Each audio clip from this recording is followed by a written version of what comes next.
I think I want to rank the poms by like their design. Like I don't want to go by power because that's just boring. Like everyone knows Magicite gonna be at the top. Everyone knows Intuition will be at the bottom. It's kind of boring. I want to rank them by just how I feel about them in general. So I will go by design. So safety, what it does, it removes every trap that's currently on the floor. And when I say trap, I mean it's like the traps, like the physical floor trap. I always thought safety might have been cooler if it was more like the trap included mimics, because then it would have been cool to have a Pomander where you can actually not, like, you can guarantee don't get a mimic for a specific floor, right? Because otherwise it's really out of your control. And also safety, let's say it has like a special role in Heaven on High where you kind of need it for a specific situation, including like involving big rooms. You don't need it, but like you really want to have one for it if possible. So in that sense, it's like it's nice. I think it's nice actually that it's important in Heaven on High. I don't really mind the concept of a pom that's like very important to have at specific times, because then that means whenever you use it out of that situation, you're taking a risk, right? You're like, oh, I want to get the power of that pom right now, but then I acknowledge the fact that maybe later on it's going to screw me over. So, you know, I think safety, it's beyond does its job. I think it's a great idea, but like I wouldn't say it's a masterpiece, because like I said, I think they could have explored the whole like preventing a mimic from appearing aspect more. And then if it wasn't for Heaven on High, I might have actually put it lower, but I feel like the fact that in Heaven on High it's the same pom but it has like a different use, I really like that. So it's like different, but because the deep dungeon is different. And then if we just briefly encroach on like scoring and like, let's say challenge runs, safety is also kind of like it's like a hidden time gain in a way, because then if you're able to run in the middle of the rooms, then it's not as bad. Then it's like a time gain, you know, even though it doesn't say like you gain 20 seconds when you use it, you kind of do just from that. So overall, I think it's a great pom. Sight is like a better safety. It's well, not in every single circumstance. Like even on Life, for example, it is not a better safety, but it is most of the time a better safety. So it, instead of making the traps go away, it reveals the traps on the floor. Now, of course, this has a lot of like implications, because if it reveals the trap, that means you can use them to your advantage. Like there's whole metas and strategies built around the site. Now, the thing I mentioned about the mimic of safety is kind of like affecting the site a bit too, because safety doesn't do anything for mimics. I feel like it's very similar to sight. Like it really makes the safety feel like a worse sight, you know.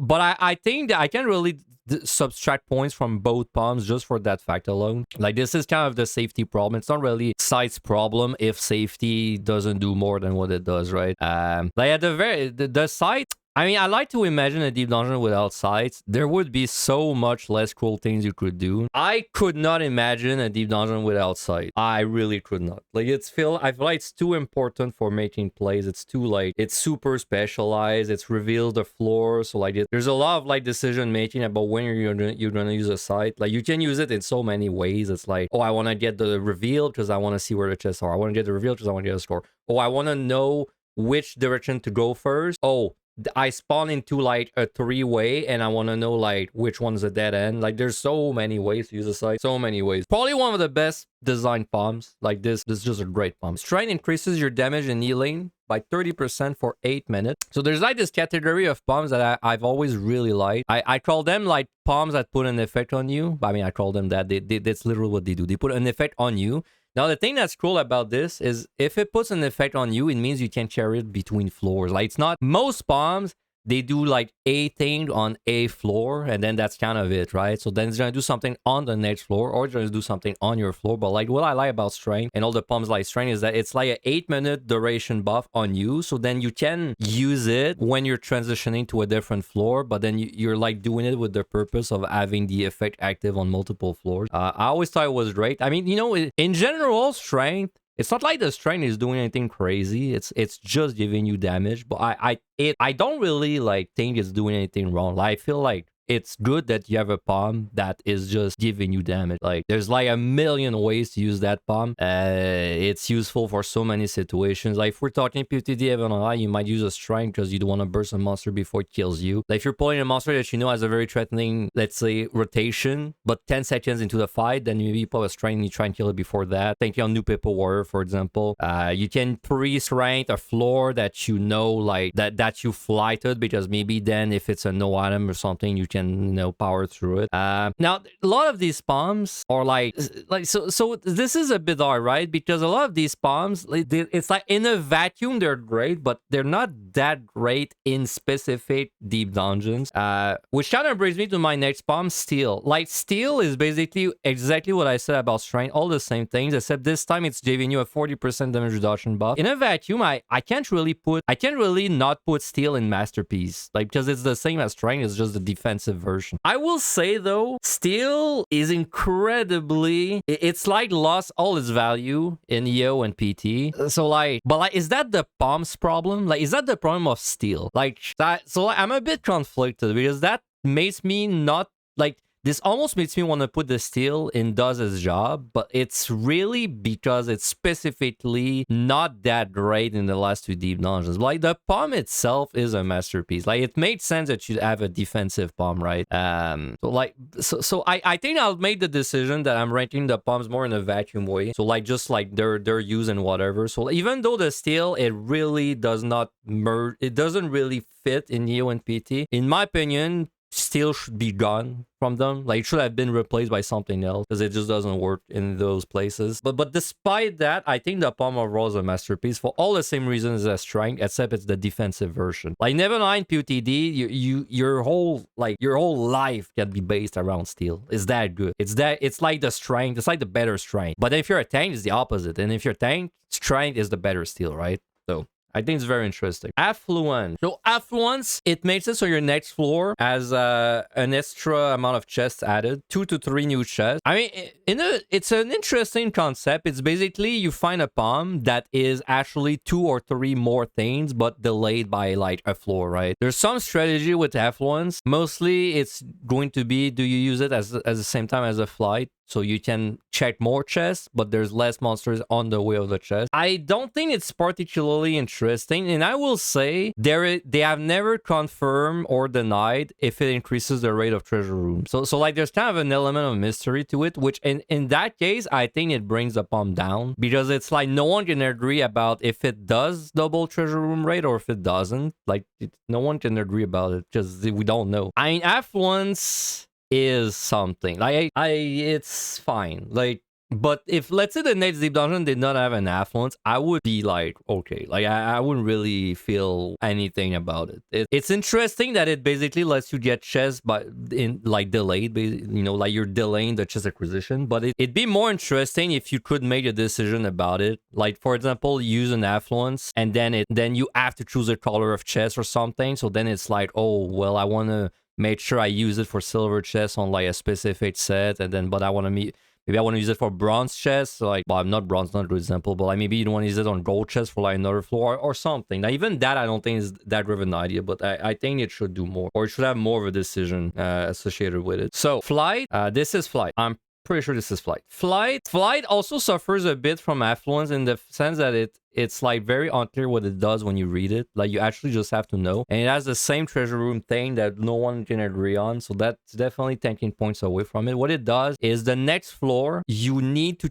kill less monsters, but there's also less monsters. And then if you want like to know exactly what it's doing, it's making it so you need there's twice as less monsters rounded up, and there is twice as less kills needed rounded up. So generally on most sets, that means instead of having 2 to 3 monsters in each room, you'll have 1 to 2 monsters in each room. So it cuts them by 33%. And then for like the kill count, it's cutting it by 50% plus, and then it's rounding up, right?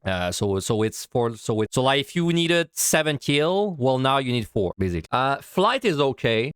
I like Flight. Like, if we're thinking of it as a next floor, no Pomander, compared to Affluence, I like Flight much more because there's a decision making with it. Because like, for example, if I'm on a floor and the floor is I'm just done with the floor, and then I notice that I still have a 4 minutes of Steel on me, then maybe I decide to Flight because I'm like, oh, I want to make sure I get through the next floor as quickly as possible in case it's a no item, right? So there's a decision making. There's definitely a decision making.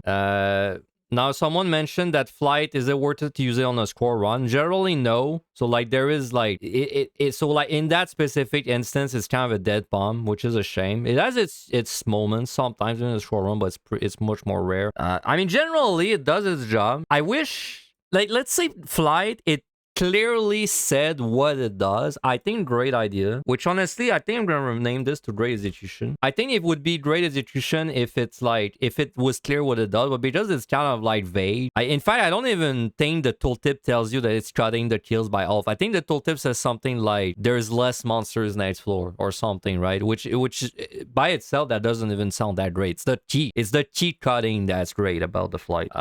It does its job. It does its job. Like, I'd be a bit sad to see it go away, but like it's the kind of pom that I feel like they should just make it more clear what it does, and I would instantly like it way more. I don't know. I think it's fine there. Like, I definitely like it more than Affluence, but I definitely like it less than the safety. Okay, Alter. Alter is like a flight, but it's way more interesting because Alter suffers from the same kind of unclear problem, but I think the Alter is a bit more like you don't really know what it does, and then you kind of realize it after you use it a few times, right? Alter is like a flight, but it's way more interesting because it makes it so a room on the next floor becomes either mimics or corrigens, and then the implication there is if it's corrigens, it's basically a flight effect, but slightly better because you get more chests from it as well. But then also harder to utilize because you have to physically find the corrigens. But then there's also there's an element of you can just like get the ultra jumbo. Like you can hit bait because then maybe it's a treasure room of corrigens, right? Which instantly refills all your palms. But not all of them, but like it gives you a shit ton of pickup and the force free, right? So there's so many layers to this. Let's like use an altar and there's so many things that can happen. Like maybe you don't even find the room, right? Like maybe it's so out of the way you don't find it. Maybe you do a conceal if you're in Evil Eye because you want to find the room faster. I think it's a very interesting pump. Like, it's definitely at the minimum great execution. I'm trying to think, how could they make the altar better? I don't really know if they could make it better. Like, I think it's a great pump that is like risky or very rewarding in like so many ways. I think it's a great pump. I'd be very sad if altar was gone. See, this is again specifically, if we're talking specific deep dungeons, it's like I wouldn't really call the altar a masterpiece if we're thinking of PT and EO, because then in these places you don't really give a shit if you get mimic. So then there's not really a risk reward thing going on there. But then if I'm thinking more of like where it's, in my opinion, applied well, so Evil and PotD, I mean, there's definitely times in PotD where I use an altar and I was like, that was a mistake. But then there's definitely times where I use an altar and I like got a treasure room of Guardians and I was like, holy shit, my run's back, you know, like my run's safe. So when it's used properly, I think it's a master. I think overall this is a greatly designed pump. Purity.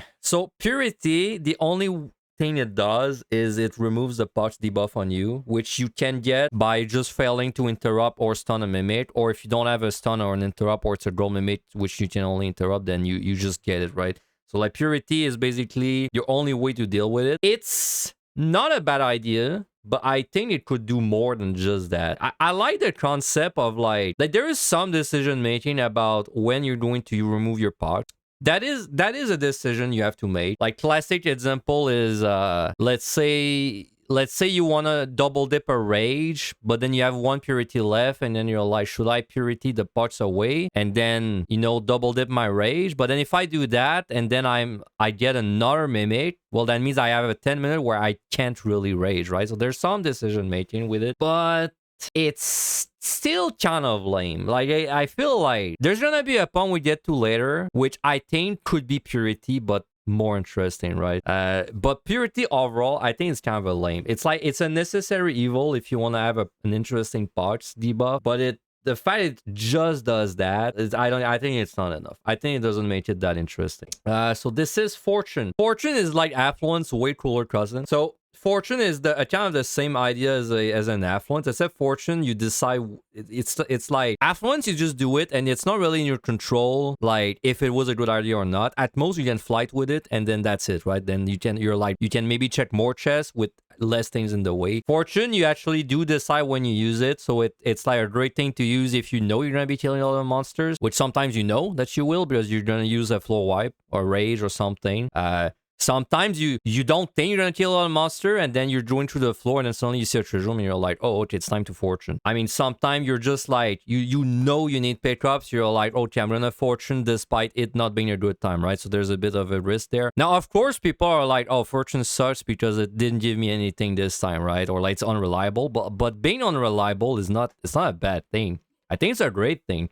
I think Fortune is great. It's not reliable. You're gonna get no shit sometime. Like, you're just gonna get nothing sometime. But then other times, you're gonna get like 5 gold chests in 10 monsters. And 2 of them are gonna give you like a raid. And you'll be like, wow, that was sick. And I think it's more interesting than an Affluence in general. Like, because the Affluence is very consistent. You get 2 or 3 chests nights full. Right, very consistent. Fortune is a lot more YOLO, which I think is a very nice thing. I wouldn't call it a masterpiece.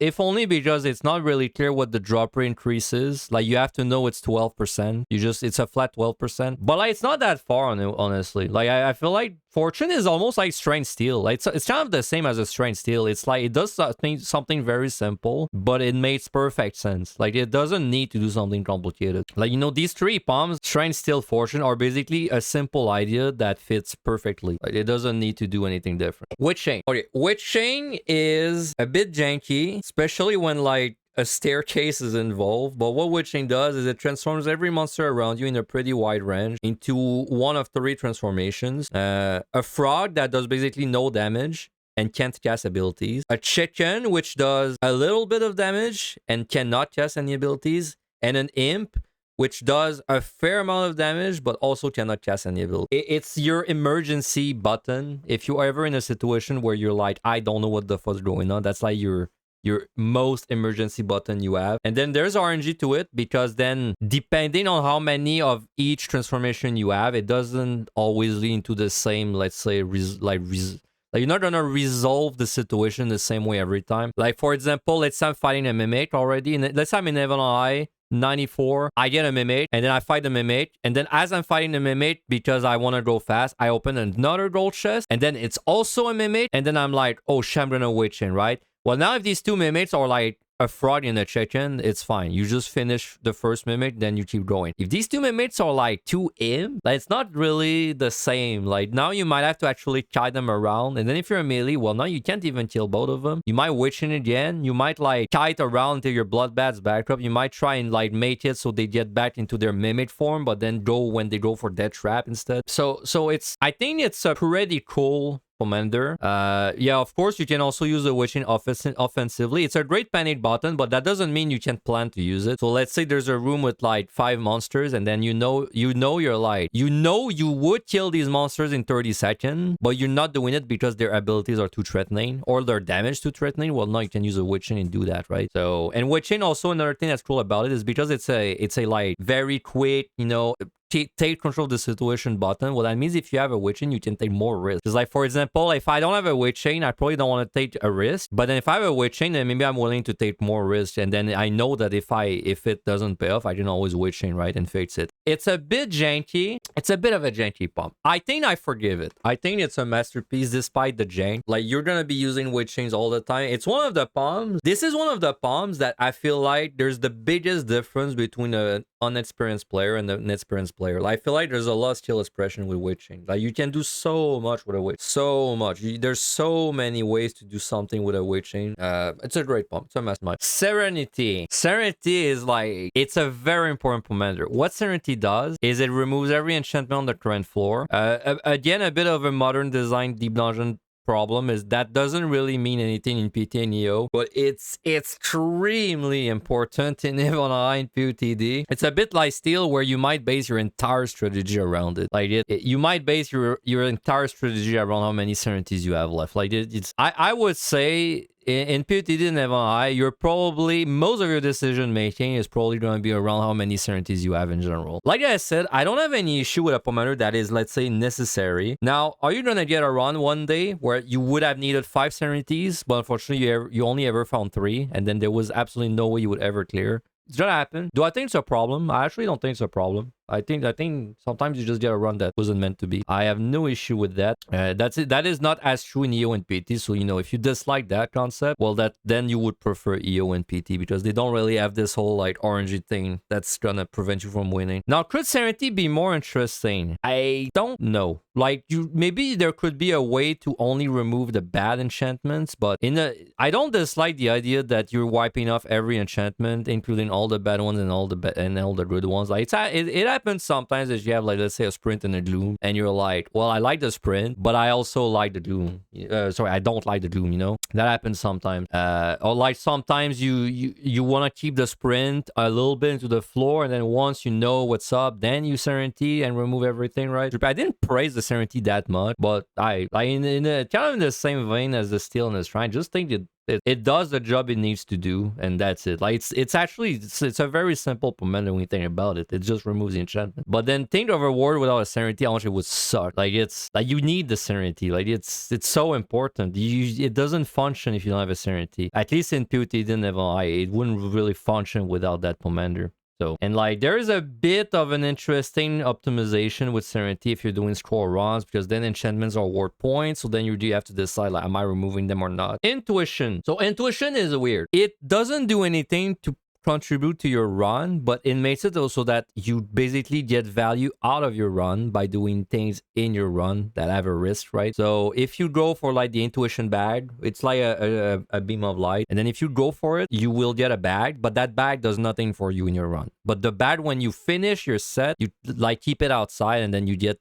like things worth money inside of it, right? And then why there's a risk is because the beam of light, it's usually in the middle of a room, which means like if you go there, there's a bigger risk because there might be traps, so like there might be monsters around, right? I think it's a good idea. It's a good idea to have a Pomander that has a risk. I don't mind it. However, I think it could. I don't think because it does that, it means it can do nothing. Like I feel like they could have had the same beam system, except there's also some kind of in-game advantage of using an intuition, and then maybe they could have made it so that you decide which one you want, right? So I always thought, for example, intuition could be a buff on you, and then that buff lets you, it's the same beam of light thing, but then there's also another thing where if you open a gold chest and it would be a mimic, the intuition tells you. Like you lose the intuition buff, but then there's a chat message that says something like, you sense something is amiss in that chest. And then it's like, oh, so that's a mimic. I always thought intuition could have had this kind of effect while also keeping the beam of light, right? So then maybe there'd be kind of a thing where you're like, oh, I'm not gonna check that many chests while I have the intuition buff, because then I want to make sure I grab like the beam of light or something. Like whatever the effect would be, I do think it could have an effect in addition to the out of the deep dungeon effect it had. So it's something. I don't think it's lame, because I do think the risk reward is like an interesting concept. Like if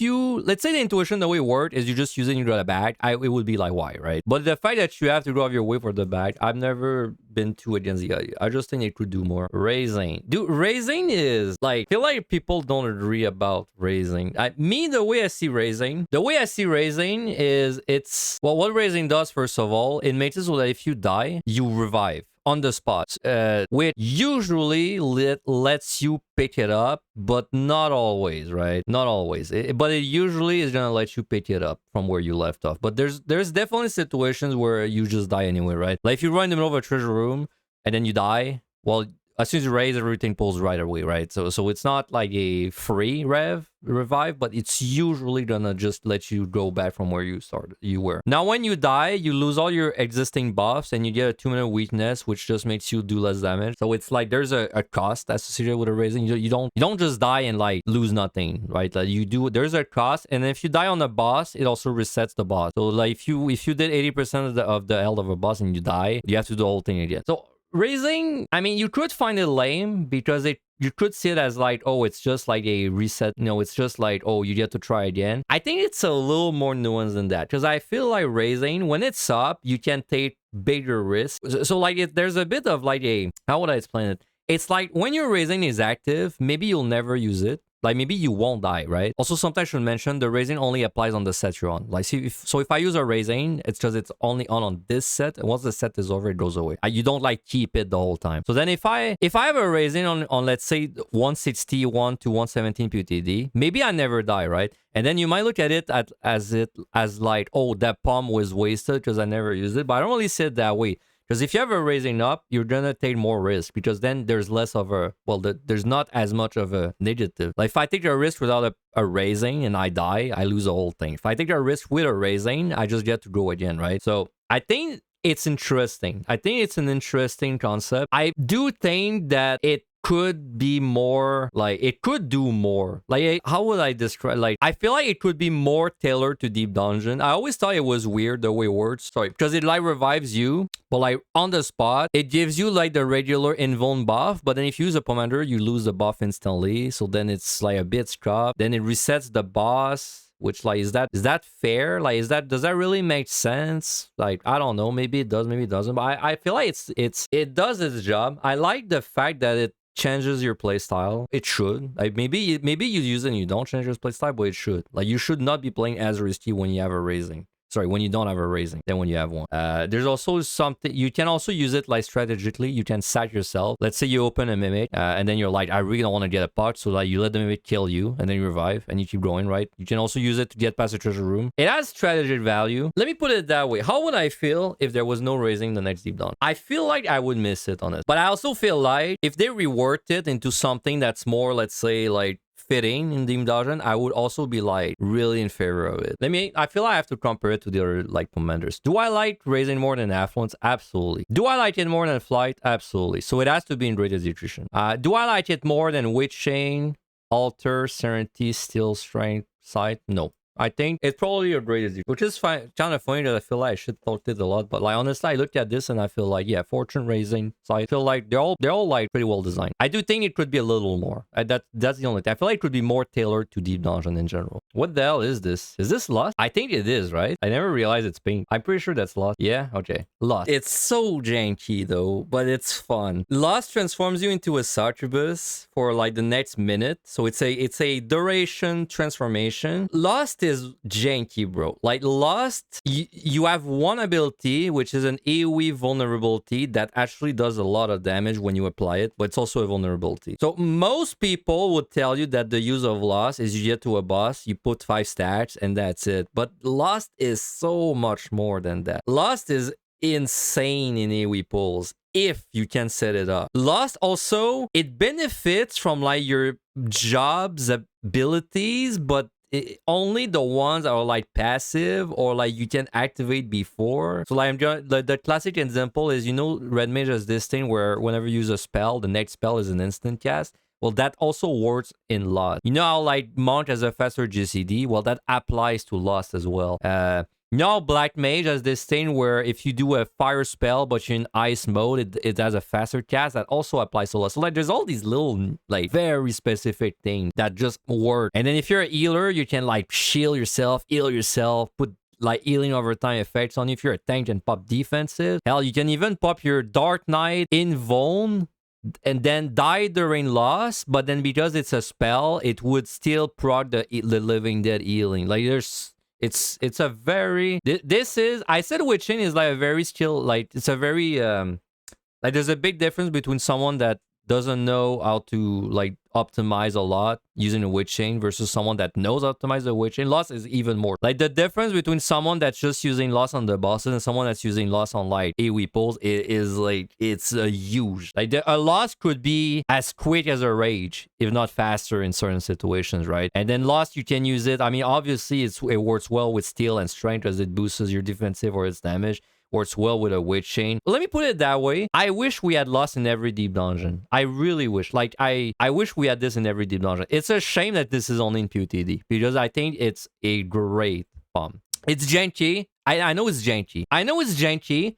I know you don't get that excited when you see a loss. Often, even me, right? Sometimes I'll check a chest, I'm like, it's a loss. I'm like, okay, right? But it's such a great, like, there's so much to do with loss. I'm a big fan. So next one would be a rage. Rage is basically like loss. It's a 1 minute transformation, except rage is much more straightforward. Rage, you become a manticore, which one shots any monster it slaps. Now the catch is you have to physically go near the monster and slap it, and then there's a specific enchantment that prevents you from doing the one shot, right? I don't think the enchantment is that interesting. It's like, it's there. It can like kind of like be annoying if you're gonna do a double dip. A double dip is when you use a transformation to basically do a floor, but then you leave the floor still transformed to do the rest of it, which is also something you can do on Lost, by the way. So that applies to Lost as well. But usually you see it more on Raid. So like, yes, the enchantment that prevents the Rage from killing anything in one shot, it is there. I think it's like relevant, but it's not really, doesn't really impact the mind enjoyment of the palm too much. I think Rage is a great palm. The way it's designed, this floor is kind of free-ish palm, but it's not that free. I think if you look at like a new player trying to do endgame POTD, you would see a massive amount of people that die during a Rage. Because Rage, it gets you, man. Rage, it makes you think you're safe, but you're not. Like, that's the thing. Rage is incredibly powerful, but it's so risky too. Like, you can very easily just kill yourself during a Rage. I mean, classic example is you have a Rage, you don't have a steal, and you're online on the 187 of POTD, and then you walk into a room that has, let's say, a worm. Like, there's like a worm, a gorm coming towards you, and a flood dragon. Well, now you might think, oh, I'm just gonna Rage, walk up to them and slap them. But you can't do that. Like, maybe it worked, but you can't do that and expect to survive. You have to like be technical. So it's probably gonna be, okay, I'm gonna walk towards the room, bait the worm doing the pillar on me. In case it crit, then okay, it didn't crit me. Okay, now I'm gonna walk forward. I'm gonna hit the Garm. Okay, now the Garm's dead. Now there's a flood dragon and a worm. Okay, I know the worm is sound, so then I'm gonna walk towards the worm and slap it. Because if I run towards it, well, keep in mind I'm already low from the Garm. I'm at like 30% HP. So then if I run to the worm, I might just get one shot, right? So then you walk to the worm, you slap it. Okay, no, you made sure you didn't hit any luring, because if you hit a landmine or luring, that's really bad, right? And then there's only a flood dragon remaining. So then you're still low. So then you're gonna run to the flood dragon, probably try and go behind him and slap him, right? And it's this whole process. Like, we're gonna talk about more Pomanders that have the same effect of killing every monster on the floor. But I think out of all of them, Rage is the most interesting because it's the most like easy to screw up. Like, it makes the floor free-ish, but like it's just ish because you can easily just fuck it up. Obviously, after praising that palm so much, I'm gonna put in Masterpiece. I think it's a fantastic palm. It's a fantastic Pomander. Again, it's a Pomander that if it was in every deep dungeon, I would not even feel bad. Like, I would love to have it in every deep dungeon. As side note, I think Rage could have more than one ability. Like, I wish they did a spin on Rage that's like the same, but it has like more to it, which they try to do that with a varying amount of success. We'll talk about that later, but I do think it's not like it needs to just have one ability. It could have maybe like have a second thing or something. But either way, it's a masterpiece. Okay, Rezo is like Lost's way less cruel cousin. Rezo is a Pomander that is it transforms you for 1 minute again. And then when you're transformed, you have one ability, which is a big AoE blast that will one-shot, well, not one-shot, but it will do massive damage to undeads and pretty good damage to everything else. And it will also stun the other monsters. I do think Rezo, it's like there's specific times where it's great, and then other times it's good, but it's like less good than it's like a less good Lost in those other like situations. Like, I don't know, I feel like kind of, I almost feel like it should be in Masterpiece because I praise Lost so much, but I think it being in the same place as Lost kind of like makes it less. I know we're supposed to rank them in a vacuum, but in the context of this specific palm, it's only in one deep dungeon, so like the vacuum is like, I mean, I can't really rate it without thinking of Lost in that case, because they both exist in one place, right? I think Rezo, I don't know, man. Like, it does its job. I feel like it's just a lot less interesting than Lost, because Lost basically does what you would want to do on Rezo, except Rezo is better in certain specific situations. It's fun to use. I like using Rezo. I've done Rezo on like big AoE pulls, right? Classic example is let's say I'm on like doing the 120s, then there's like a bunch of monsters, and then I pop, it's the same as Lost, right? I pop up defensives, I pop healing, I witch chain the monsters, and I resolution. And that resolution will kill everything in the witch chain. And then if I had not rezoed, I would not have killed it, right? So there's value. But like, whenever I'm doing that, I'm basically doing a worse Lost. Like, I would obviously rather do it with a Lost every time over the rezo. So it's like It's just a less cool loss overall, which happens to be much more useful on certain sets. Then usually you don't really want to be using it to do crazy things too much, because then you really want to enter the 190s with all your rezos, right? So then it's not like you're gonna be on 188 and do something with the rezo in that case. So it does its job. Like it's fine. If it wasn't like, if it was just useful for like these specific sets that I mentioned, I would probably put it in lame. But I think because it does basically all the same things that loss do, just less good, it deserves to be like significantly higher than what I would put it at. Okay, so that's all the basic poms and all the ones that are specific to PotD. Next, we're gonna go into the Unei specifics. So like again, because we're gonna be ranking basically very specific poms, in that case, I can probably compare them a little more to their like brothers and sisters, basically. Like, because like Frailty doesn't exist anywhere but Unei, so then there's no reason to compare Frailty to a theoretical loss, you know? Like, there's no reason to think of a word where the Frailty, you would use it with a loss, because that can't happen. Like, it can't happen. Until we get a deep dungeon where they actually introduce the old Pomanders, that can't really happen.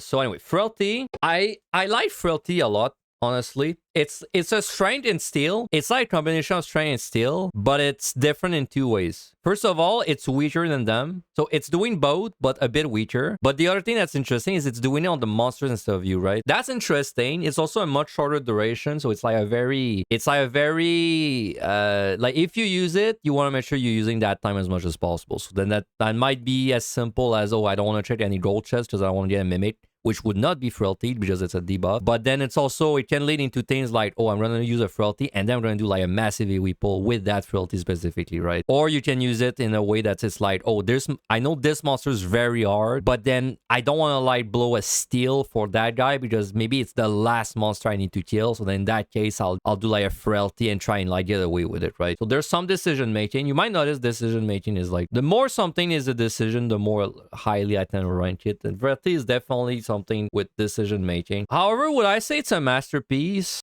I wouldn't say it's a masterpiece. I think it's a great idea to have like a strength steel combination that you can use at the same time, but it's a debuff instead. It's a great idea. But like it is basically doing something that we already have, right? It's just doing it stronger. I still think it's great execution. There's actually a lot of Pomanders in Masterpiece now I look at it. Wonder how we're gonna be ranking the ones that were coming. Conceal gives you a 1 minute buff that you can only do out of combat, and then when you do it, you are invisible and immune to traps for a minute until you do an action that is not sprinting or opening a chest. So for as long as you're invisible, you can sprint, you can open a chest, but if you do anything else or get damaged in some way, you will like pop out of it.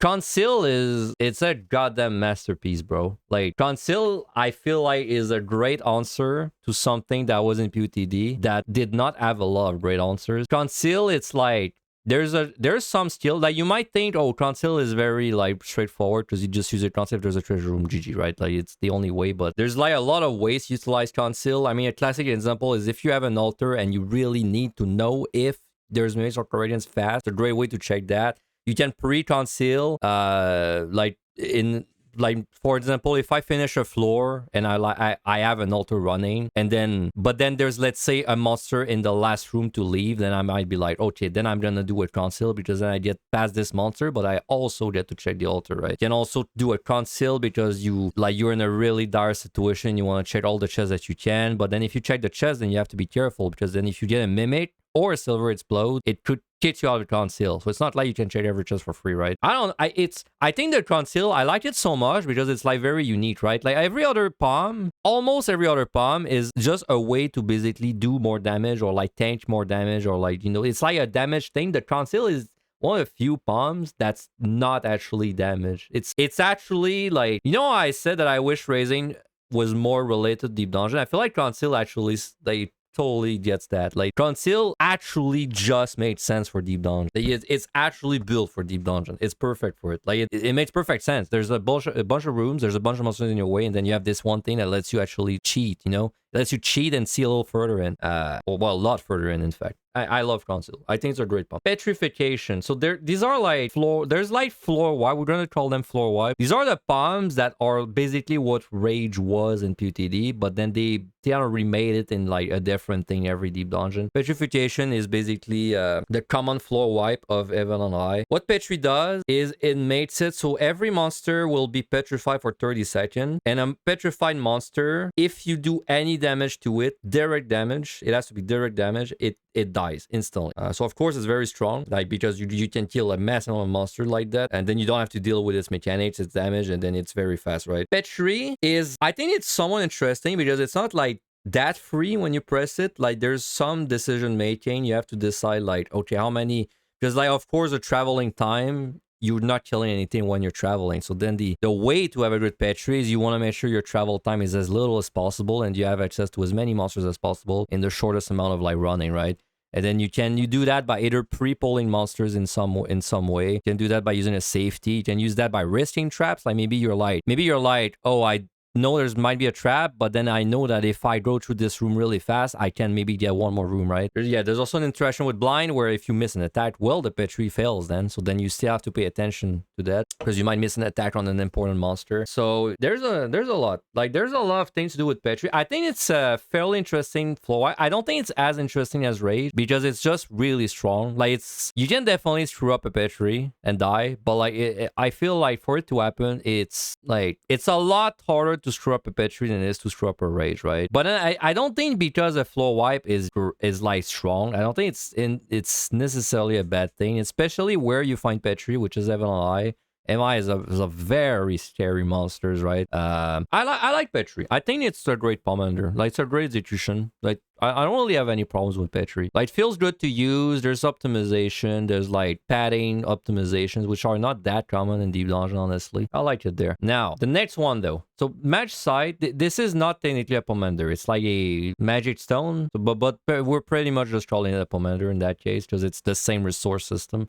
Except this one you get it from Silver Chest. Magicite is Petri, but just better in every way because when you press it, everything on the current floor dies, and you are also invulnerable. So like it's kind of like a Witch Chain plus a Petri, but better than both, right? Because you get the emergency aspect of the Witch Chain, but you also get the kill everything. Well, kill a lot, but in that case, kill literally everything on the floor aspect of a Petri. So like, see, this is why we're not ranking the Pomanders by power, because if I was, obviously Magicite is the top. It's just the best. Like, it's literally the best thing. Now, is that interesting? Magicite lives in a deep dungeon that has very difficult monsters. So I don't think it's a bad place to be, but I do think it's a bit overlapping with the Petrification. Like, I would have rather they gave me 6 Petrifications than 3 Magicite and 3 Petris, because then the Magicite is just better than Petri, right? It's not very interesting. I think it's saving race. And by the way, these 3 are the same. These are just like different transformations, but they are the same.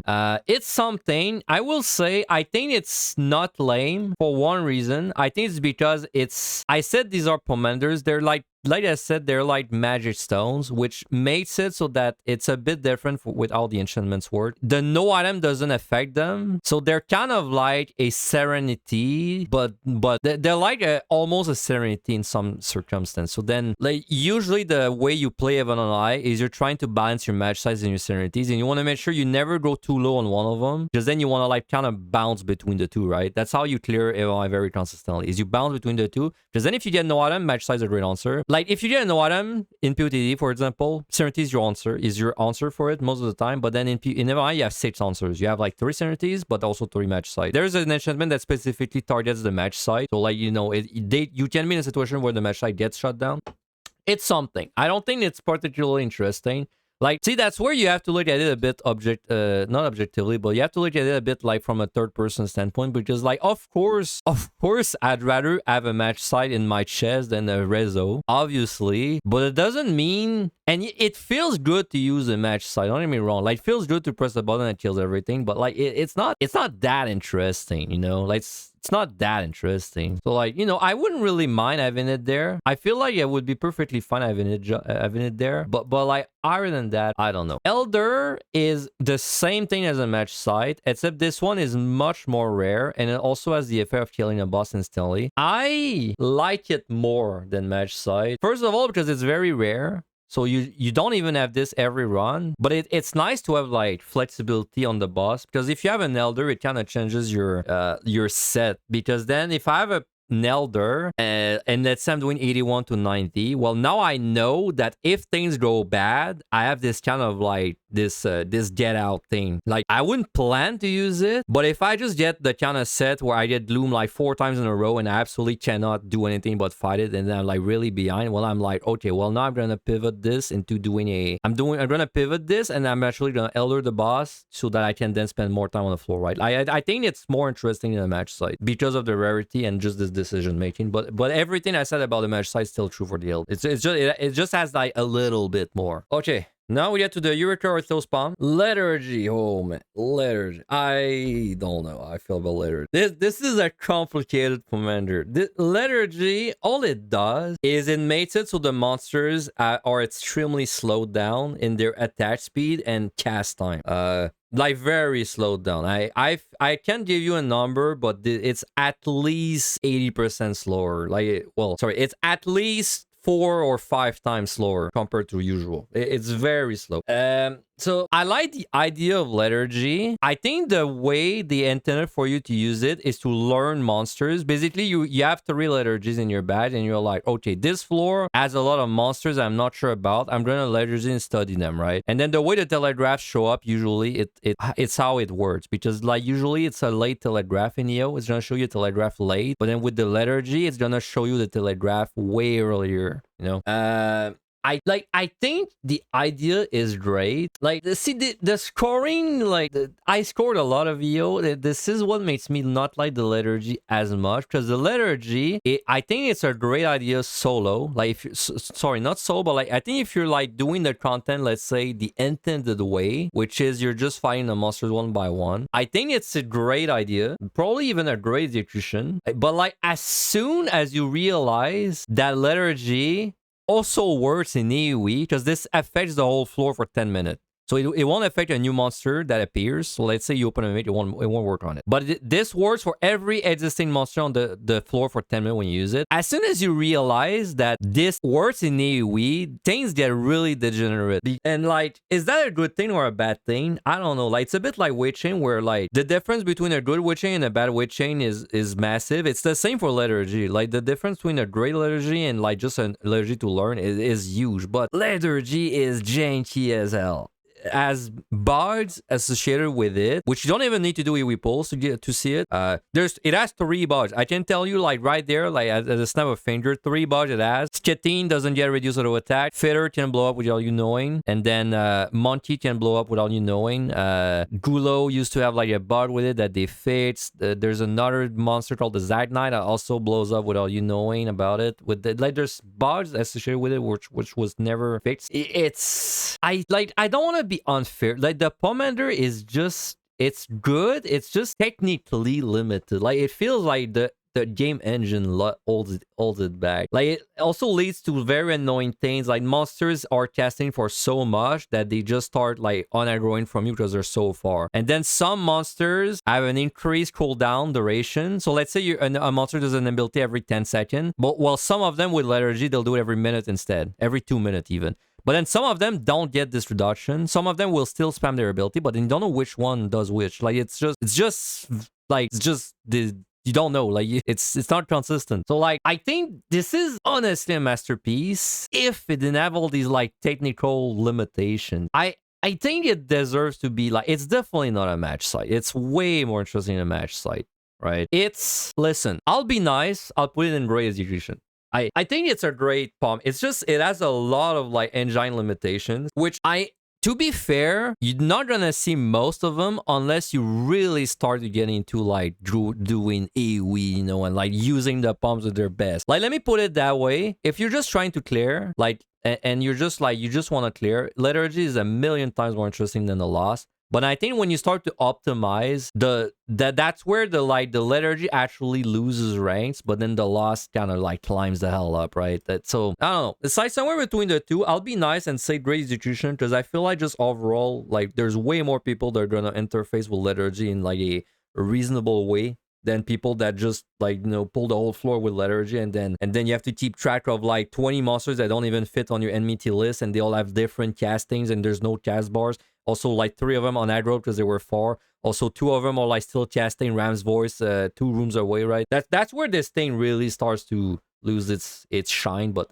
overall, I think it's a great execution. It's just kind of like limited by the engine. Okay, so we got through the Lethargy. That was one of the big ones. So Storm is the equivalent of a Petri in Irritarthos. So what Storm does, it's very weird. It makes it so every monster on the floor goes to 1 HP. Well, not 1 HP. It goes to a single digit HP specifically. So every monster now has between 1 to 9 HP. Now, this is a very unintuitive Pomander because you might think, oh, I can now run around and kill everything. But but then that's where you have to know that monsters, they regen HP out of combat, which is very specific and you have to know, but like it's not clear until you actually like do it, right? So monsters, they regenerate about 10% every tick. So like that's every 3 seconds or so. But then here's where it gets janky. It's just you don't know when the tick's happening. Like, so if you use a Storm, you might think, oh, I'm gonna Storm and pull that monster right away and like kill it. But then if the tick happens at the same time as you Storm, you're not even gonna see the monster at 1 HP. You're gonna see the monster instantly goes to 10%. So it's kind of like Lethargy where it's kind of janky. However, in that case, I think Storm is jankier overall for most people because you will like get the jank. Like you can't really escape it. Now, good things about the Storm is it's like a Petri, but infinitely more difficult to like get a good value out of it. So that it's much more skill based than a Petri, a million times better than Petri in that regard. Also, it has like a Gamba element to it where if you get a no regen debuff, well, now monsters don't regen anymore. And I will say, I don't like this. I don't like the no regen thing personally in score and runs, but I think it's a good thing. I think it's a good thing. It's like a very interesting Gamba. It's like a way they kind of recycle the no regen debuff into something more interesting. Like, I don't know if it's a masterpiece because it's kind of janky. The whole tick system, I'm not really a fan. I think it's a great, it's still great. It's great. It's kind of like Lethargy, honestly. I guess they're kind of close. It's like they're great execution, but they both have kind of like limiting things. Like I wouldn't mind it if you knew the tick was gonna happen, or like let's say they made Storm not even a tick thing. Like let's say they made Storm and then Storm was something like puts every monster at 1 HP and then for 5 seconds they don't regen, right? Or something like that. Like then I would be like, okay, it's much more intuitive. But because there's this whole like tick thing, like on our very first run, like that I did as a group, we tried to do we were 4 people. We tried to do a Mimic Treasure Room by doing a Storm, and we proc the Storm at the same time as an earthly star exploded from an Astro. And just because the tick system happened at the exact same time, well, it pulled all the Mimics, and like some of them died and some of them didn't, right? It's very unintuitive. Like it's so unintuitive, I'm tempted to put it down there, but I think it's overall a pretty interesting Pomander, so I'm still gonna keep it there. Okay, Dread is actually Rage plus Lost, so you might think that it's like a masterpiece, but because I put both of them in masterpiece, but I actually don't like Dread very much. So technically, Dread takes the best out of the Lost and the Rage. It's a 1-minute transformation that gives you the Lost ability, which is an AoE own, but also the Rage ability, which is a one-shot.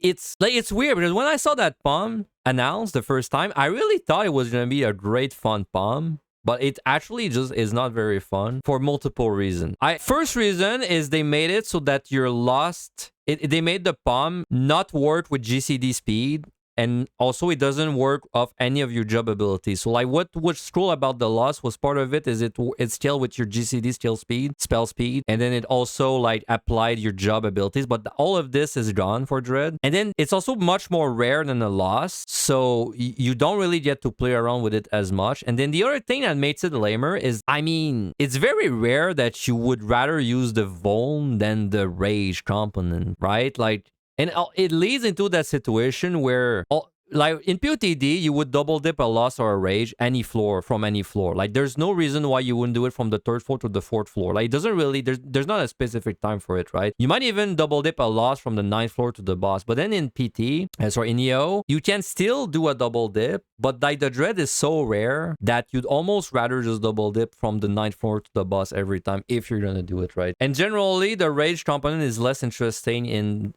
EO because there's not that danger. Like in mean, I thought about the whole danger of raging in PotD, but that's non-existent in EO because the damage is just not very high. So like you're not gonna walk up to a monster and eat 70% of your health. Unless it's a Dread Beast. But then if it's a Dread Beast, you can't Dread it anyway, right? So I think it's lame. It's really weird putting it there, despite putting the basically two things that are component of it in Masterpiece. I really think it's lame. Like it's funny because if you asked me to rate it before I played with it, I would have said like Masterpiece. But after playing with it so long, I think it's lame. Like you never really get to use the lost component, but then it's so rare that you would not want to waste it for the lost component. So then what ends up happening is just kind of like use it in obvious situations. So like treasure room, like using the treasure room, using emergency, or use it on the boss if you don't have enough time to do the boss, right? That's kind of what ends up happening. I think it's lame. So now we get to the demi-clones, which are basically the Magicite equivalent. Demi-clones, I like them a lot. So let's start with Unei. So what a demi-clone is, it's a summon companion that will accompany you for the rest of the floor. Just you. Like, so like if you're like in a group, it's only gonna accompany you, but it's gonna help everyone, you know, by just being with you. But what I'm getting at there is that you cannot have two of them at the same time. So if I have a Unei summon, I can't have a Doga summon at the same time. I have to choose. It's one per floor. And it only goes away if you die, which generally you don't want to die just for that, right? Unei specifically, what she does is she does a little bit of damage. She does a little bit of damage to the monsters, but she's gonna heal you and shield you and just keep you alive. So that's her like in theory goal. Now she doesn't always play that way because sometimes she's just really stubborn and she wants to like cast, you know, little weak dots on people instead of you or healing you. But overall, she's supposed to heal you. She is, like, there's a lot of optimization to do with Unei. It's kind of janky, but like, I think it's janky in an endearing way. Like, I don't think it's janky annoying like Lethargy. I think it's kind of janky, but in a good way, because basically, there's ways to make it so the Unei, you can make sure she's healing you and not doing damage, but then it's very, like, tricky because you have to make sure you don't attack anything, so she never, let's say, locks in. But if you're doing that, that means you have to, like, pull things without you doing damage to them. So now you have to basically play like a monk and face Poltanes and blah blah blah. But so there's like ways to optimize Unei. And overall, usually the impact of a Unei on the floor, it's going to be that you can either do a no item floor without actually caring about the no item, because they're not items, so that you could still use them in no item, or you're just going to be able to do like bigger AoE pulls. I think it's very interesting because they're like, keep in mind, these are the equivalent of a Magicite. Magicite, what it does, it kills everything instantly. You know what she does? She lets you do bigger pulls. She saves you from like a no item, and then she just does a bit of damage. Like honestly, they're honestly, they're great. Are they a masterpiece? Like I'm tempted to put them in masterpiece. I'm very tempted. And I say them, I mean specifically Unei, I guess. Like Unei, I think Unei is the most interesting out of all the clones. She is like the most, I think she has the most room for optimization, and she has jank. She's got jank, but I think the jank she has is funny and interesting. Like that's how I would put it. It's funny and interesting. I'm fine putting Unei in Great Execution. I don't think it's quite a masterpiece. I'm looking at like what we're comparing her with, like a Strange Steel. Strange Steel is like a baseline. Serenity is super important. But then again, in EO, I think Unei is infinitely more interesting than a Serenity. But then Serenity, I have to rank it more in a vacuum because then it's in every deep dungeon, right? So I think overall, great execution. I'm a big fan of Unei. Now Doga, motherfucking Doga. So Doga is like the CC and damage oriented clone. So what he does is he petrifies monsters in AoE for 10 seconds, and then that has diminishing return. I mean, it's so like Doga is basically it's a super strength. Like you can see kind of like a super strength. It's like a second strength that only works for your floor. Petrification, technically you can optimize it. Like it's an AoE CC for 10 seconds. So it's basically a small weight chain if you do it properly. Now I wish I could say that it leads into great things now, but like what actually happens is monsters in EO have a very like 1-2 pattern design. So like most monsters, they do a thing and then they do another thing after that first thing. Now that kind of tends to line up exactly with the timing at which Petri would come up. So what happens a lot is you fight a monster with Doga. Doga CCs a monster in the middle of its ability, and then you have no idea what will happen.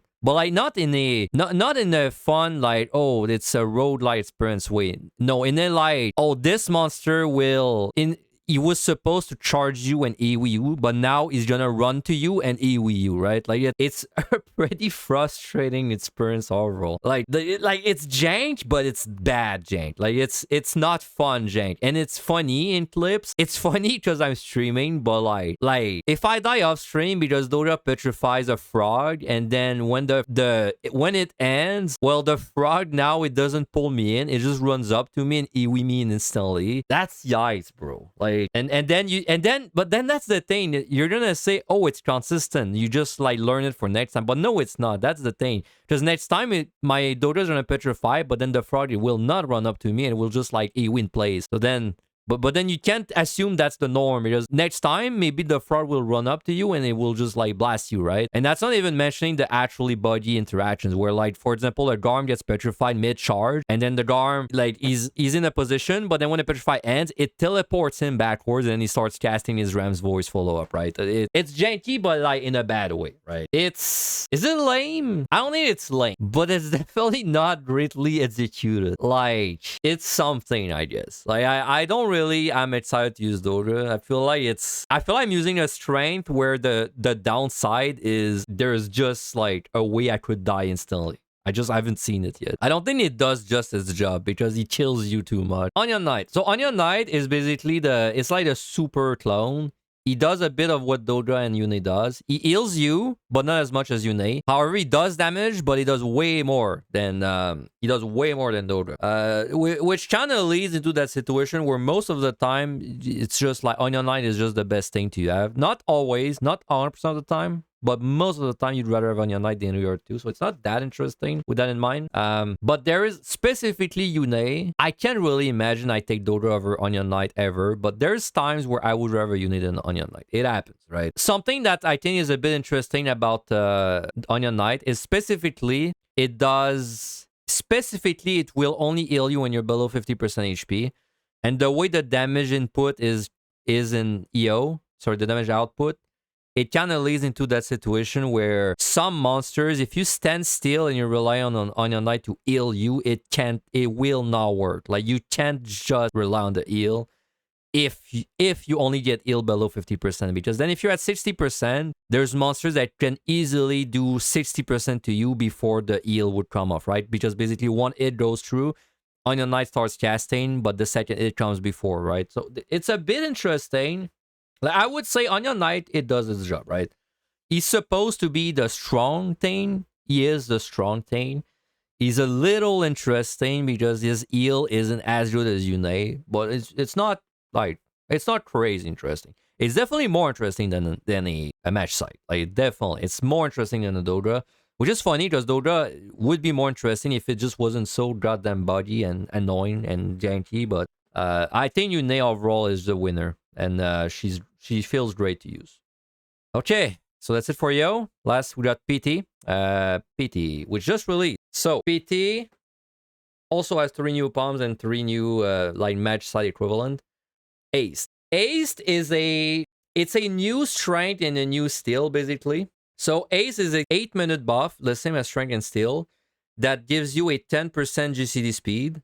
Increase, but in this case it does it to the whole party, but in our case we just care about the fact that it's you, right? So it's solo, so it's like it's objectively a worse strength in every way.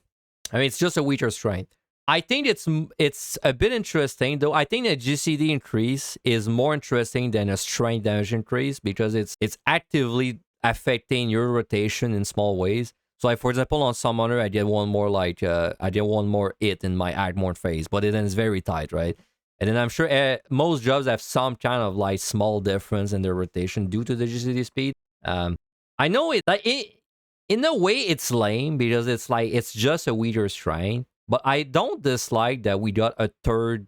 I don't dislike that we have another 8-minute buff to, like, I find the 8-minute buffs are just interesting, like, because it's something you can use and it's gonna like work on you for multiple floors, right? Also, of course, you stack it with strength. It's not like you have to choose and then strength would be better in every way every time, right? It's just a different buff. And yes, it's power. That's a great point. Its power level changes between jobs because not everyone benefits the same way from a 10% GCD increase. Like, of course, if you're like an OGCD based job, that's not as good for you. Let me put it that way. I think if this was a 20% increase, I would have actually maybe put in Great Execution or Masterpiece. But because the buff, although it's interesting, is very small, I think does its job is more fair. Right, it does its job. It does its job. If it was a bigger buff, like maybe Great Execution, Masterpiece. Now I will say PT definitely doesn't need stronger palms than what it already has, but that's kind of beside the point. Right. All right. Fans' favorite, Purification. So Purification, what it does, it gives you an 8-minute shield that will make it so the next time you get an Esuna able debuff on you, it gets removed. And also when you use the Pomander, it also cleanses you of any effect that you could Esuna. This part is important. Like, this has to be something you can Esuna. So Purification, listen, I think maybe I'll take. I don't think it's a bad idea. I think it's a good idea. It's just in the actual worst place it could ever be. Like, I dream of a deep dungeon that was actually structured around dangerous enchant, like debuffs that you get, right? Well, I'm gonna give you an example. If there was a monster that was proximity and then he put a doom effect on you after 10 seconds in combat, then it's like, wow, I need like Purification for that guy. Or I need a healer that then makes it so I don't need to use Purification. And then suddenly it's like this whole...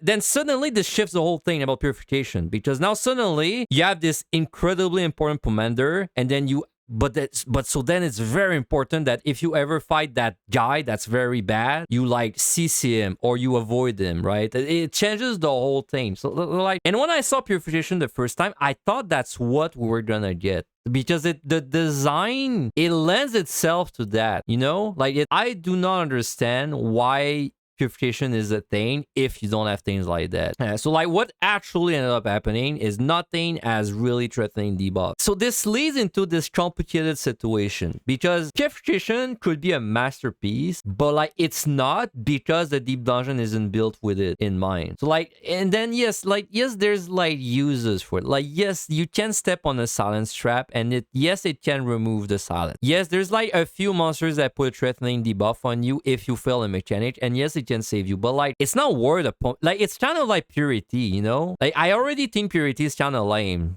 So then I'm basically getting a worse Purity, you know? It's not a really good deal. Like this is basically, to me, this feels like they forgot about the consumable items. Like you see, I'm very torn about Purification because, so like, let me put it that way. I would put it in Y. I think I can't really put this in the high tier, right? I just can't. I don't have it in me. I think this bomb, it's not why. It's not like the worst thing because of the palm itself. I think this is 100% because of the deep dungeon it's with. If you put this palm in a deep dungeon that is actually structured around it, I think I unironically think this can be a masterpiece. I'm not even kidding. I think this could be one of the most fun palms ever. But because of where it is and because it's only there in that one deep dungeon, which means I can't really compare it to anything else, it has to be the worst palm. The worst designed palm we've ever had. But I blame the deep dungeon. I don't blame the palm. All right, just to make this clear, it's the deep dungeon's fault. It's not the palm's fault. So yes, I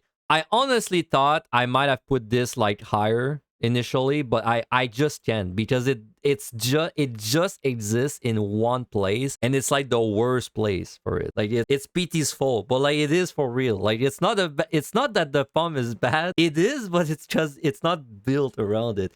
Like you know what I said about Serenity earlier? Like let's say Serenity, I put in masterpiece, and I think it's a masterpiece in Unei and PotD. But then if we were ranking the palm, let's say this tier list was like we are ranking the design of the palms in relation to PT. Well, Serenity is Y, right? Because it doesn't function anymore in PT, but because it's a Pomander that's available in a bunch of deep dungeons, then in that case it's a masterpiece, because then I look at it and I'm like, okay, the palm, it's useless in PT, but it's not the palm's fault. It's because it's just not useful there. It's still a masterpiece in your deep dungeon. But then Purification, I can't really do that argument because it only exists in that one place. So then I could be like, oh well, in the theoretical deep dungeon that might exist in the future where like there's a ton of debuffs, this would be great. But then it's very likely this palm will never exist in that deep dungeon. So I can't. Like I just can't rank it higher. However, Devotion. I like Devotion a lot actually. Devotion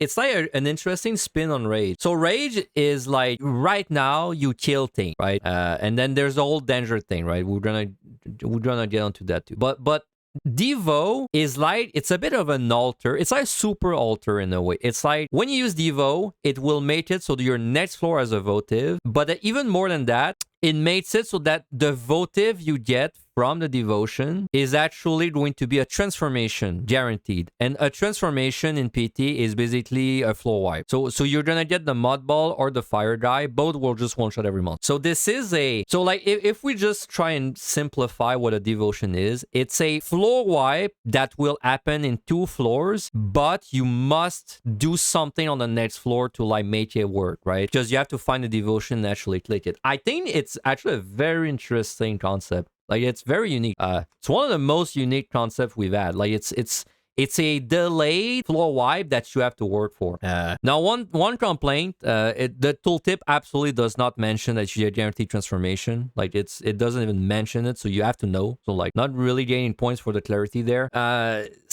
So it's interesting. Now, I will say specifically in PT, it kind of suffers from being in PT in the sense that, like, it probably won't be hard to find a devotion, and then it probably won't be that bad to actually use the effect. So, like, but I think for devotion, I'm willing to overlook that a bit more because I think the idea is just very interesting, right? It's a good idea. It's just like maybe it's not as hard as it could be, but I like the idea a lot. Like, I'm thinking of it, like, if you had PT exactly the way it is, except it was just, like, way harder. Like, let's say everything did 3 times the damage and then everything had 2 times the HP and then nothing else different, then Devotion is, like, it's just, like, Purification doesn't get more interesting because then it's still the same issues. But then Devotion gets way more interesting because then it's like, oh, getting to the votive is way harder. And then, oh, but then the transformation is also way harder because now I'm getting attacked for way more, right? I like it a lot. I think it's a masterpiece. I think it's one of the, it's just a great, like, it's a great idea. Like, I really like it. Now, there's a bit of jank in the fact that it's, because it's a 2-floor delayed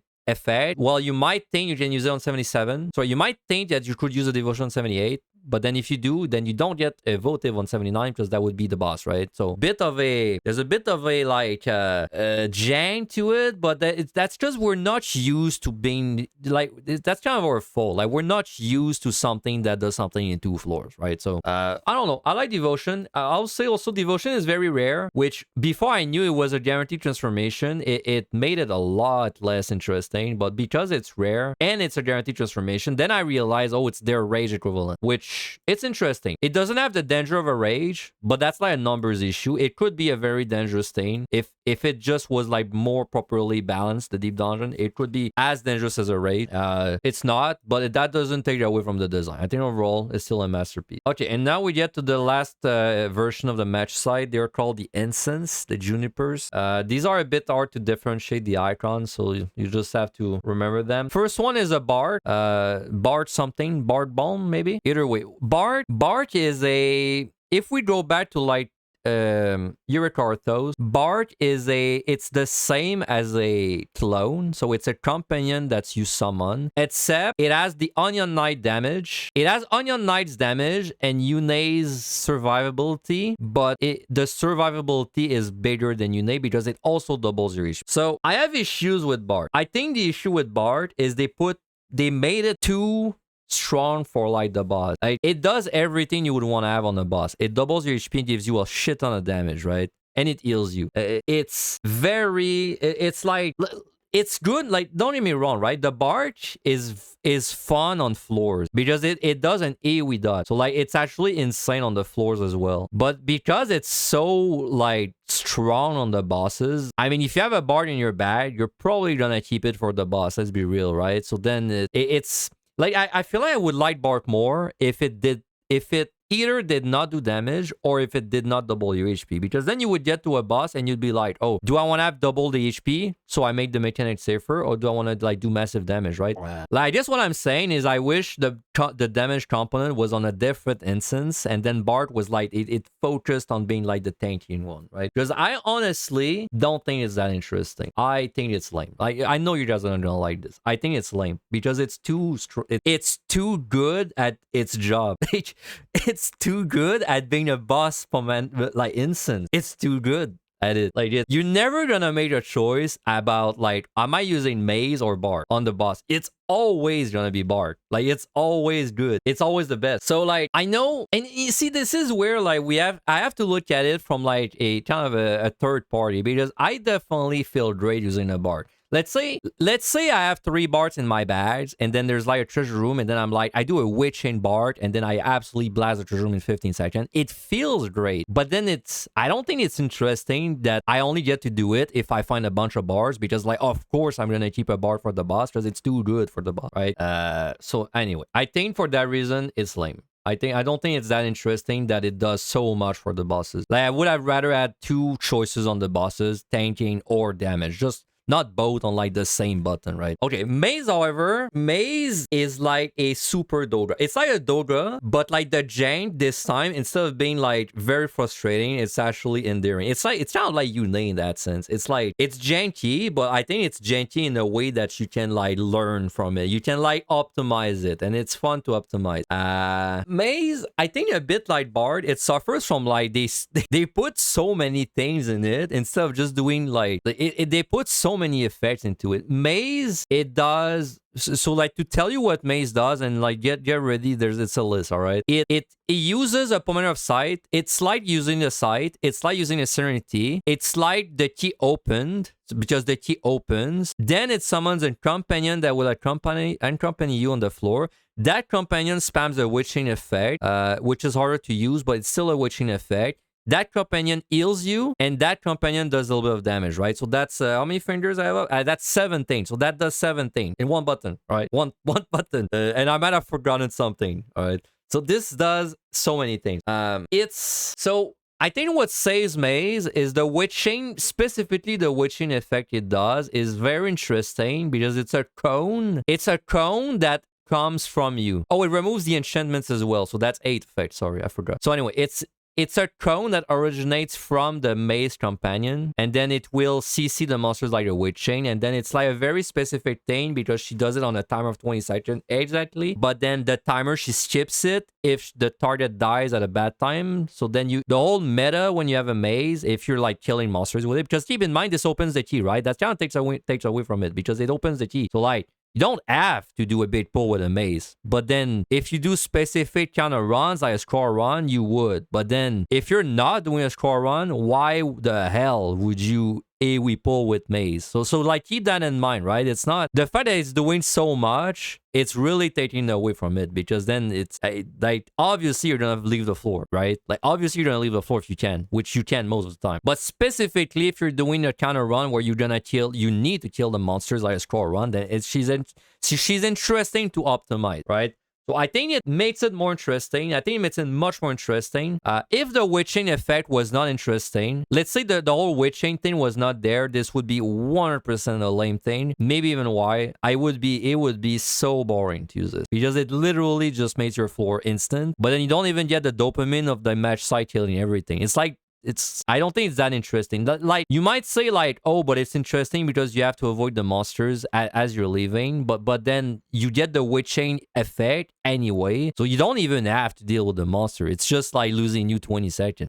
But Maze is, like, the witching is fun. Like, I think it's fun to optimize it, and I'm glad they let you optimize it. It's not like, I'm glad there's ways to kind of, like, deal with the jank and make it consistent. Okay, I will say, to be fair, it's pretty unique that the key opens, but then the floor, nothing's dead on it. Like, it is a pretty unique effect. Like, it's not something we've seen before. I mean, it's definitely above, like, Magicite. Like, it's not even close to a Magicite. Do I think Maze is more interesting than Anya? It has to be. Like, it has to be in great execution, right? Maybe I went a little bit hard on it. I think it's a great execution. Like, if I'm only looking at what's there already, it's like, it's obviously more interesting than an Anya Knight. Is it about as interesting as a Unei?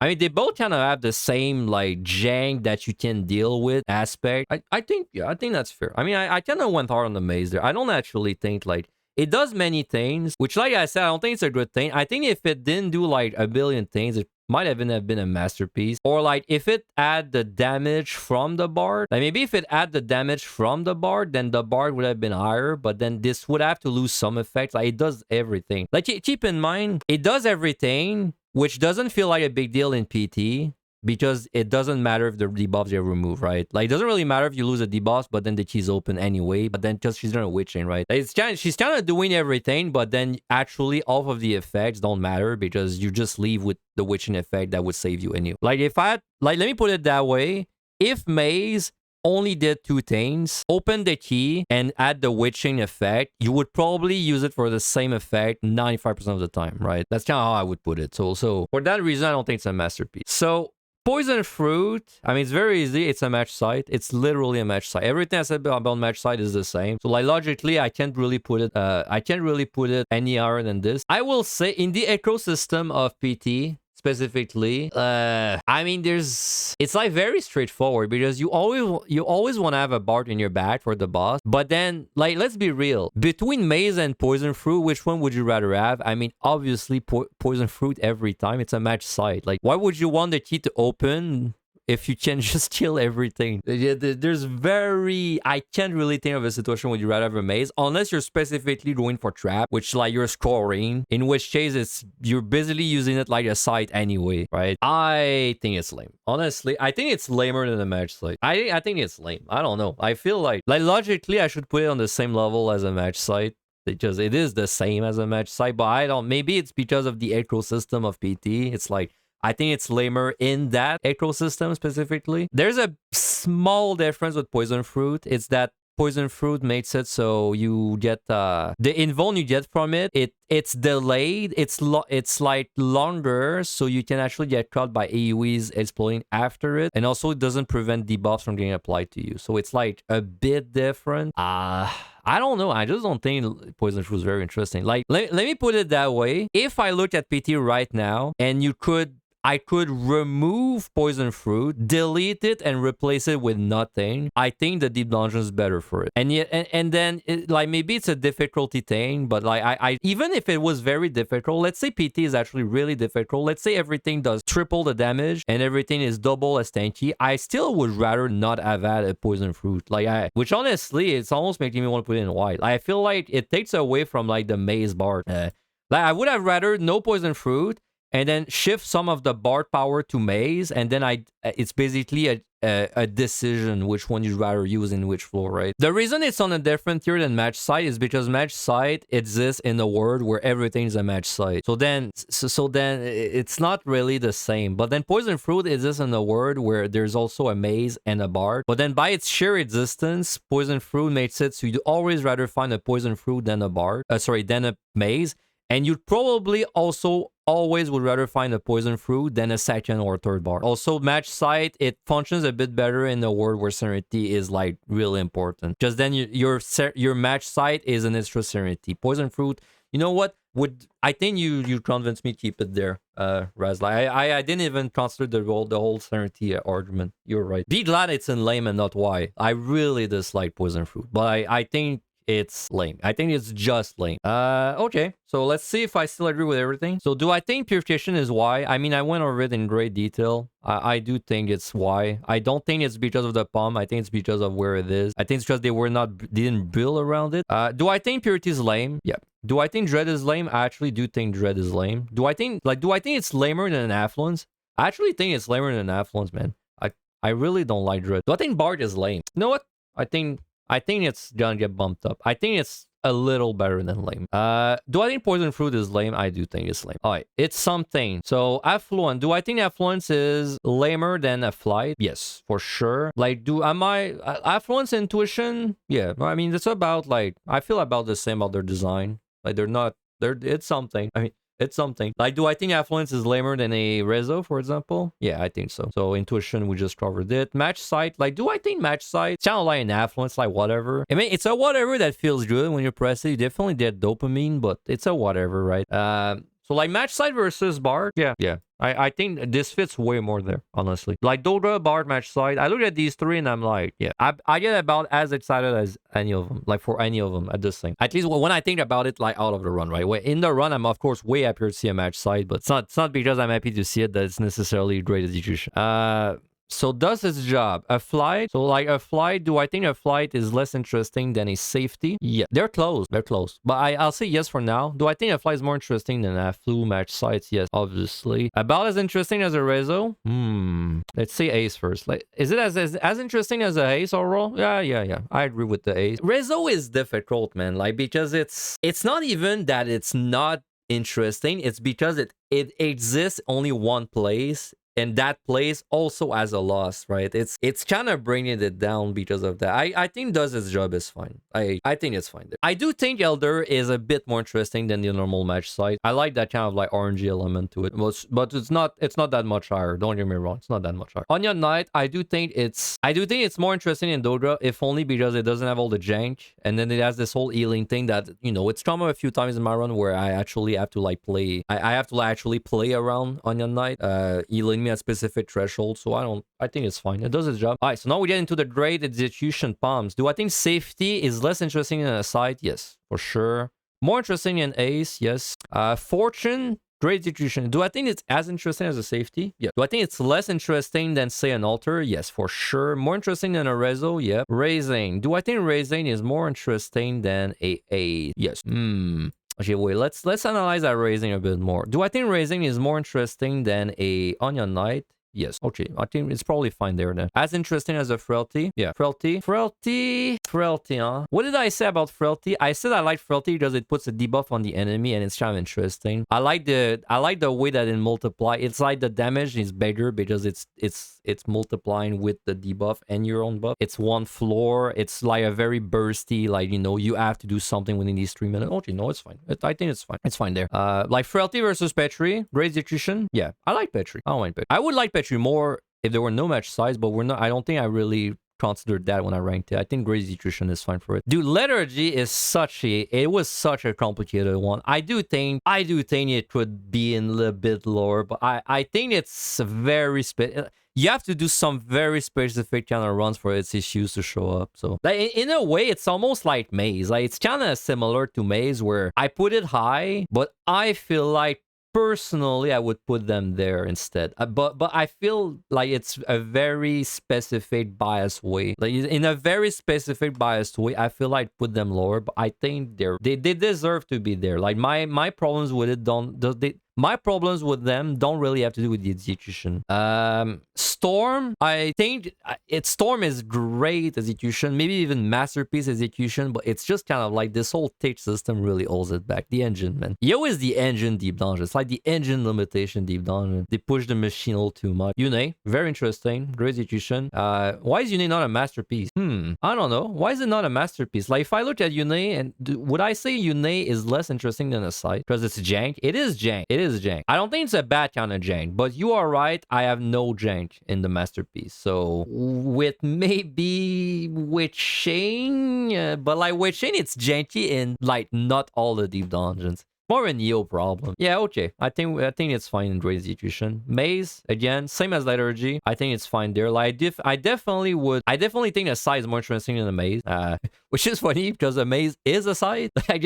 I guess that proves that it's not because it does everything that it's in. It's like Dread, you know, in a way, right? So I put Dread in lame, despite Dread being rage plus loss, but with small differences. It's kind of the same with Maze. Like, Maze is a Serenity side with Shane, which all are a masterpiece, but then I put it lower. I'm very tempted to put it lower, dude. I'll keep it there. I'm tempted though, but I'll keep it there. Okay, and then finally the masterpiece side strengths. It feels weird to have like strength still up there, but they're like they don't have to be complicated. I think they fit their role perfectly. Now, do they fit their role in PT and Neo? Absolutely not. But in Everline PT, they are like they're so necessary to the experience. Same with Serenity. Same thing with Serenity. Like, these three poms are just, they're basic, but they are like necessary. Like, they don't have to be over designed. The site, again, I did basically the whole trap ecosystem is built around site, so this very like necessary. Alter, I do think is extremely interesting. We hate it in score run, but like, it's actually very interesting, a very fun pump. With Chain, I think a lot of skill expression. It's a bit janky, but it's like the only real emergency button you have, excluding maybe Magicite and Poison Fruit. But it's a more interesting kind of emergency button, because then you do it good, but then you have to take a decision after. Lust, I think masterpiece. Rage, I think a masterpiece. These are definitely there. Like I feel like these two men might even be like online masterpiece plus or something. I really love those. Conceal, I think, is a masterpiece as well. The only palm, one of the only palms that is actually feels completely built for deep dungeon in a way, right? Like I know a site is built for deep dungeon. It's literally revealing the map, but Conceal feels like it's like nowhere else in the game do you have something that's even closer to Conceal. It's very unique, but for deep dungeon. Same with Devo, honestly. Devo, I'm a big fan. I think Devo is great. Like if you told me the next deep dungeon is the Devo, I would be like, hell yeah. Because the thing with Devo is it also like, I guess it's because I'm dissociating the palm from the effect. Yeah, I guess that's a good point, right? It's like Devo. It's just I'm looking at the votive effect as a PT thing, but then Devo, I'm more interested in the concept of a like into floor benefit that you have to grind for on the floor before, right? So honestly, I look at this Devo. I'm not even really thinking of the transformation. I'm thinking of the fact that you have a into floor effect. I think that's why I think it's a masterpiece. Okay, I'm pretty satisfied with that. So that's gonna be the final of my tier list.